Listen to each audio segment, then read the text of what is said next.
혁신교육이 대입제도하고 뭔가 연계가 있어야 되잖아요. 그렇죠. 사실. 얼마나 규제가 진짜 촘촘하고 세밀하냐면 책 한 권이에요. 책 한 권. 아하. 규제가 책 한 권인데 무슨 창의적 교육을 하라는 거예요. 저는 사실 옛날부터 입학사정권제나 학종 등의 도입에 반대했던 사람이거든요. 네. 아니 교과를 혁신해야지 왜 비교과를 갖다 붙여? 내신을 상대평가하는 나라가 우리나라가 유일하다는 거는 그거 아마 전 세계 유일일 거예요. 우리나라 아. OECD 유일 정도가 아니라. 예. 근데 옆에 있는 친구랑 경쟁하게 만들어 놓은 거예요. 네네네.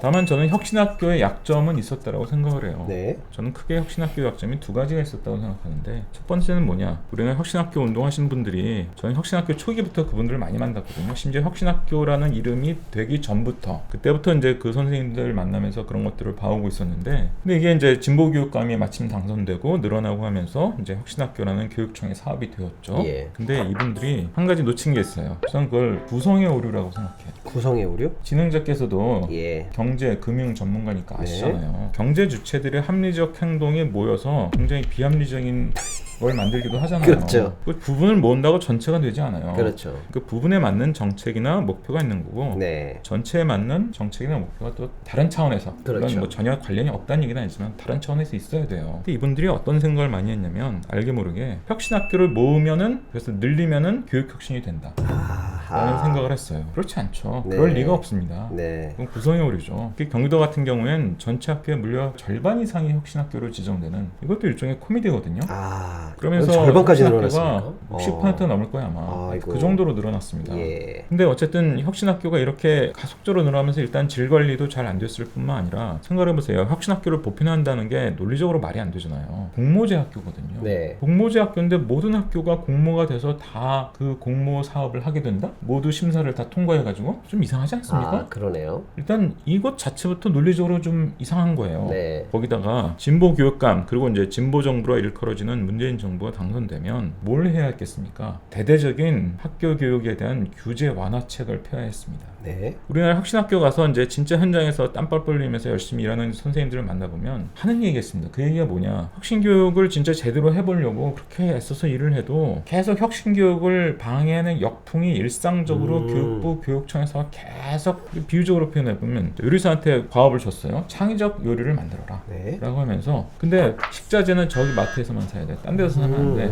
프라이팬에 네모난 것만 써, 동그랗은 거 쓰면 안 돼, 가스불은 안 되고 전기로 된 것만 써, 그리고 시간도 안 줘. 그럼 창의적 요리가 나오겠습니까? 당연히 안 나오죠. 혁신학교의 상황이 그런 거예요. 교육이 어떻게 이루어졌고 그 결과가 어떤지를 학생부에 적어야 되는데, 학생부 관리 지침이 얼마나 규제가 진짜 촘촘하고 세밀하냐면 책 한 권이에요. 책 한 권. 아하. 규제가 책 한 권으로 내려옵니다. 예. 물론 학교 교육이 학생부로만 되는 게 아니잖아요. 다른 네. 것들도 있는데, 그럼 다른 규제들도 그만큼 촘촘히 있다고 생각하시면 돼요. 네. 근데 학생 교육과 관련된 가장 핵심적인 규제가 책 한 권 분량으로 내려옵니다. 네. 교육부가 행정규칙의 의미를 가진 규제를 밑으로 내려보내면 교육청이 거기다 몇 가지를 좀 덧붙여가지고 조금 더 두껍게 해서 내려보내요. 네. 교육청별로 조금씩 다르긴 하지만 고등학교의 경우에는 100페이지가 넘습니다. 아이고. 초등학교, 중학교도 7, 80페이지 이상 돼요. 네네. 규제가 책 한 권인데 무슨 창의적 교육을 하라는 거예요. 이게 제가 아까 얘기한 구성의 오류예요. 교육청과 교육부에서는 혁신을 방해하는 역풍을 계속 생산하고 있는 겁니다. 네. 그리고 우리나라 우파도 이상한 거예요. 우파는 틈만 나면 기업 활동에 대한 규제가 우리나라가 너무 강해가지고 말이 잘 안 된다라고 그렇게 얘기하면서, 그래서 기업 경쟁력이 약하다고 막 얘기하면서, 교육에 대해서는 그렇게 무지막지하고 말도 안 되는 규제가 일상적으로 벌어지는 것에 대해서 아, 그러네요. 한 번도 우파는 발언한 적이 없고요. 네. 그래서 아까 얘기했던 구성의 오류, 이것이 시정될 기회를 잡지 못했고, 일상적인 교육 활동에 대한 적극적인 규제 완화책이 펼쳐져야 될 시기에 혁신학교에 대한 역풍을 계속 재생산하는 일이 벌어졌던 겁니다. 네. 이게 혁신학교의 이제 첫 번째 약점이에요. 네. 말씀하신 것처럼 이렇게 준비해도 돼, 너희는 학생부는 이렇게 관리해도 돼 라고 많은 틀에서 열어주지도 않으면서 그렇죠. 예. 그래서 결국은 혁신학교 운동이 제일 먼저 시작되는 경기도에서 혁신학교에 대해서 교사들이 번아웃되는 이런 현상이 제일 처음으로 관찰되기 시작했죠. 네. 2010년대 중반 되면 벌써 번아웃됐다는 얘기가 네. 여기저기서 아우성처럼 나오기 시작했어요. 왜 번아웃이 됐을까? 역풍을 맞으면서 그걸 뚫고 계속 뭔가를, 네. 말도 안 되는 얘기잖아요. 네. 그걸 계속 해왔으니까 그렇게 된 거예요. 또 하나 이제 혁신학교와 관련된 중요한 한계는 대입제도와의 연계예요. 그렇죠. 그게 사실 학부모들이 제일 고민하는 부분이에요. 혁신교육이 대입제도하고 뭔가 연계가 있어야 되잖아요. 그렇죠. 사실. 혁신교육을 추진했던 분들은 학종, 예. 학생부 종합전형에서 길을 찾은 거예요. 아. 저는 사실 옛날부터 때부터 입학사정관제나 학종 등의 도입에 반대했던 사람이거든요. 네. 아니 교과를 혁신해야지 왜 비교과를 갖다 붙여? 교과를 혁신해야 돼. 수학과 평가를 혁신해야 돼. 그럼 그걸 하면 되지. 예. 왜 비교과 무슨 뭐 각종 여러 가지 활동, 교내경 시대, 동아리 활동 뭐 무슨 별별 거 다 심지어 초반기에는 무슨 해외 봉사활동이나 무슨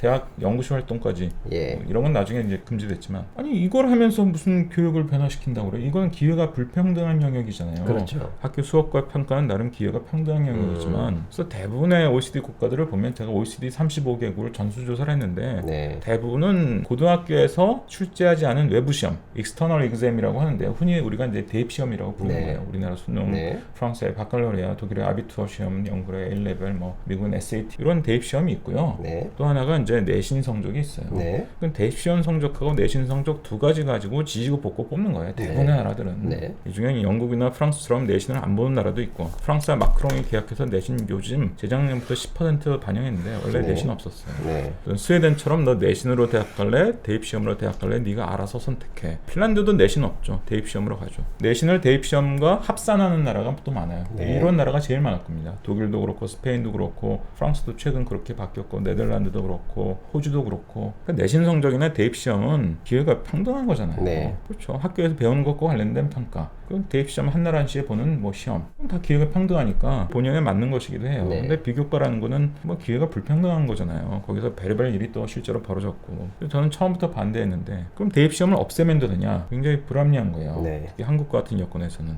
왜? 실제로 우리나라 내신으로 대학 가게 만들려고 시도한 적이 있었어요. 네. 그러면 내신 절대평가를 해야 돼요. 일단 내신 상대평가하는 나라가 OECD에 한 나라도 없거든요. 네. 우리나라가 유일합니다. 네. 일본이 뭐 학교 성적표에 뭐 등수 이런 거 나오긴 하지만 어차피 일본은 대학에서 학생 뽑을 때 내신을 안 봐요. 예. 일본도 내신 안 보는 대표적인 나라거든요. 내신을 상대평가하는 나라가 우리나라가 유일하다는 거는 그거 아마 전 세계 유일일 거예요. 우리나라 아. OECD 유일 정도가 아니라. 예. 우리나라는 수능이나 내신이나 이제 이 학생들 쭉 줄 세워서 4%까지 1등급, 11%까지 2등급, 예. 23%까지 3등급 이렇게 네. 주잖아요. 네. 그럼 어떤 일이 벌어지느냐? 친구가 적이 되는 거잖아요. 그렇죠. 바로 예. 옆에 있는 친구가 경쟁자고 적이에요. 얘가 내려가야 내가 올라가는 거예요. 그렇죠. 근데 생각해보세요. 우리가 사회생활 하면서 옆에 있는 동료하고 경쟁합니까? 회사 생활 해보셨잖아요. 협동과 팀워크가 그렇죠. 중요한 게 회사에 사는데. 있으면 옆에 있는 동료하고는 협력을 해야 돼요. 그렇죠. 구조적으로 이렇게 만들어놨구나. 경쟁이 있긴 하지만 그건 우리 회사하고 다른 회사 사이의 경쟁이지 그렇죠. 아니면 예. 우리 팀과 다른 팀 간의 경쟁이지. 예. 근데 옆에 있는 친구랑 경쟁하게 만들어 놓은 거잖아요. 네네네. 수능은 상대평가를 해도 그래도 몇십만 몇만 사이의 경쟁이라 네. 옆에 있는 친구 제끼는 게 별 의미가 없지만 그렇죠, 네. 내신은 굉장히 좁은 그룹 내에서 제로섬 경쟁을 하는 거잖아요. 예. 그래서 이 정책을 2004년에 발표하고 2005년 고1부터 적용했는데 2005년은 고1에 우리나라 최초로 중고생들이 고등학생들이 자발적인 촛불 집회를 시작합니다. 아, 순수하게 학생들이 자발적으로 한 아. 첫 번째 촛불 집회예요. 그렇습니까? 예? 중간고사 보고 자살하는 애들이 나오기 시작했거든요. 아하. 우리나라는 뭐 아시다시피 대학 서열, 대학 간 격차 굉장히 심한 나라잖아요. 네. 그러니까 체감 경쟁 강도가 높아지는 제도를 하필이면은 대학 간의 서열, 대학 간의 격차가 굉장히 심해서 경쟁의 강도가 굉장히 높은 환경에서 그런 제도를 제정해요. 네. 그러니까 중간고사 보고 자살하는 애들이 막 나왔단 말이에요. 네네네. 옛날 신문 보도 살펴보시면 많이 나왔습니다. 네. 그러니까 이 상대평가는 말이 안 되는 거예요. 네. 상대평가가 아니라 절대평가를 해야 돼요. 네. 근데 절대평가는 아까 말씀드렸지만 다른 나라 다 그렇게 합니다. 네. 되게 등급만 주죠. 점수 주는 나라도 있긴 한데 대개는 등급을 줍니다. 뭐 몇 점 이상이면 A, 몇 점 이상이면 B 네. 뭐 이런 식으로 주거나 뭐 그렇게 하죠. 우리나라 지금 중학교는 그렇게 돼 있죠. 근데 절대평가를 하면 무슨 문제가 벌어지냐? 이게 이제 북미나 유럽과의 차이인데요. 북미나 유럽과 달리 우리나라 교사들은 확실히 문화가 좀 다릅니다. 이거는 교사의 탓이 아니라 우리나라 전체 문화가 좀 온정주의적이에요. 네. 북미나 유럽의 교사들을 만나보면 혹시 자기가 가르친 애들이니까 좀 점수를 잘 줘야겠다 이런 생각을 하지 않느냐 이렇게 물어보면 아니 어떻게 교사로서 그런 생각을 할 수 있느냐. 아, 온정주의하고 어느 정도는 완벽하게 단절되어 있진 않아요. 걔들도 네. 자세히 들여다보면 하지만 어느 정도는 거리를 두고 있습니다. 아, 또 우리나라는 내 새끼 같은데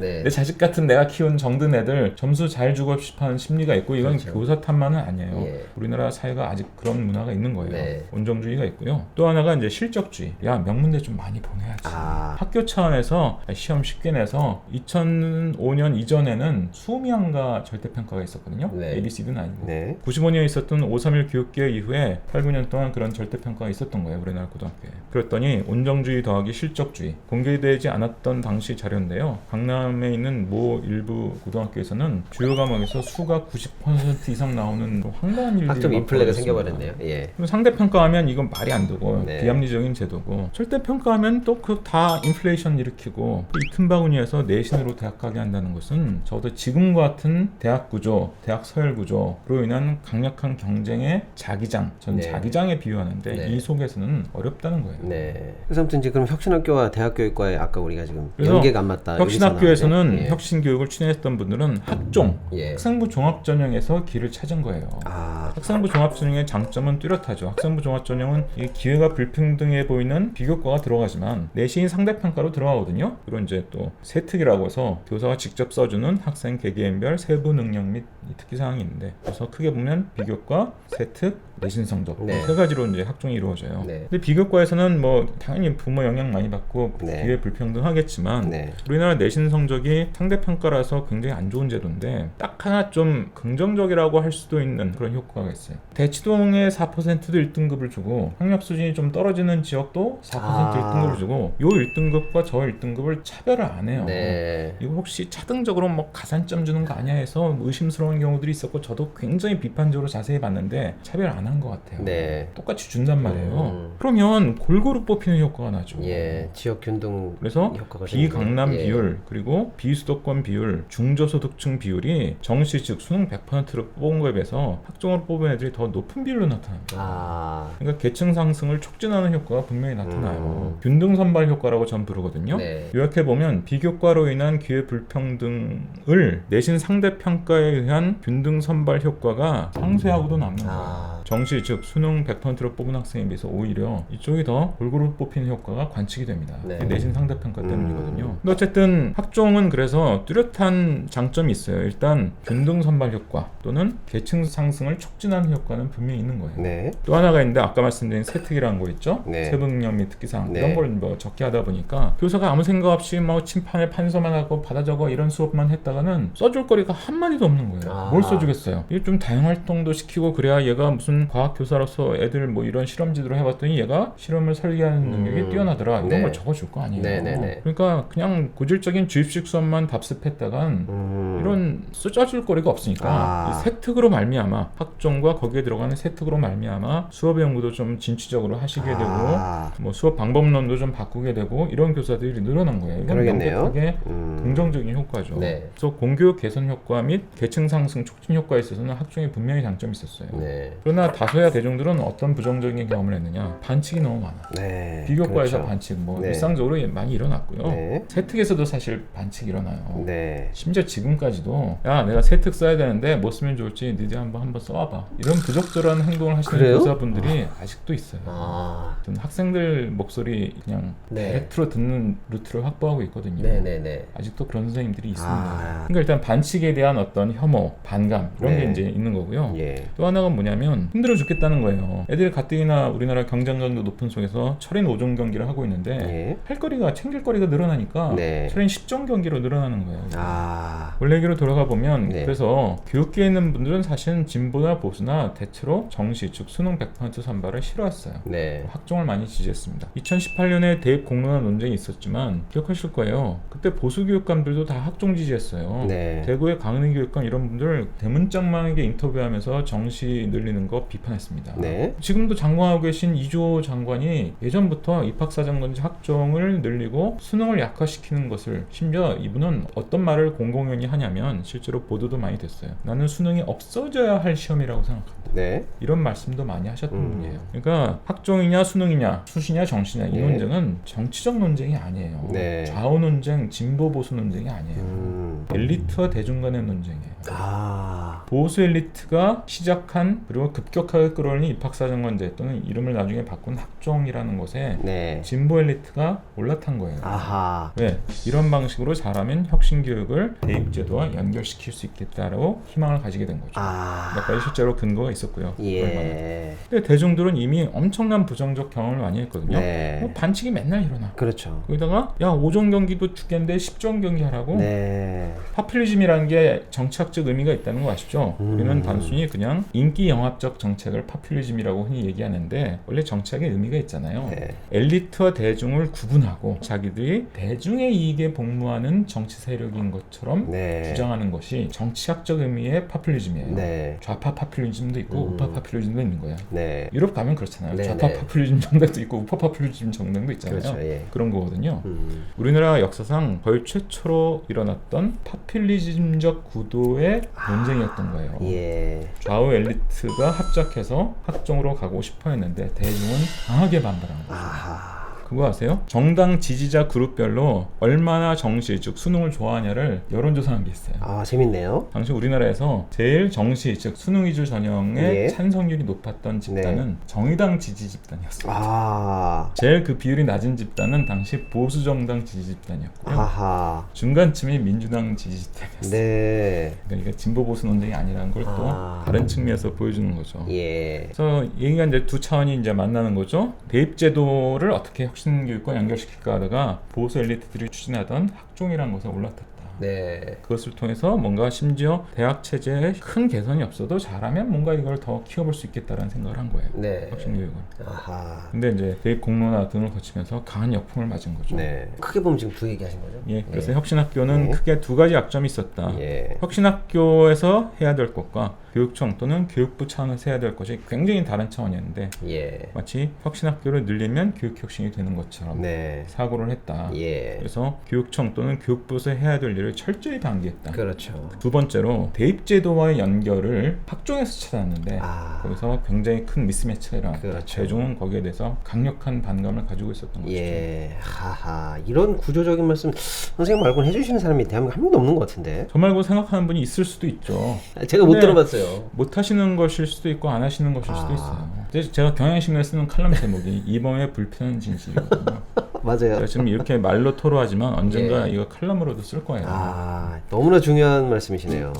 경북대나 부산대나 전남대에도 카이스트 못지않은 투자를 했다면 서울대는 5,300만 원 주면서 대학 서열이 재정의 격차에 의해서 대학 서열이 생기고 네. 이게 굳어지면 학벌이 되는 거예요. 아, 그런 논리가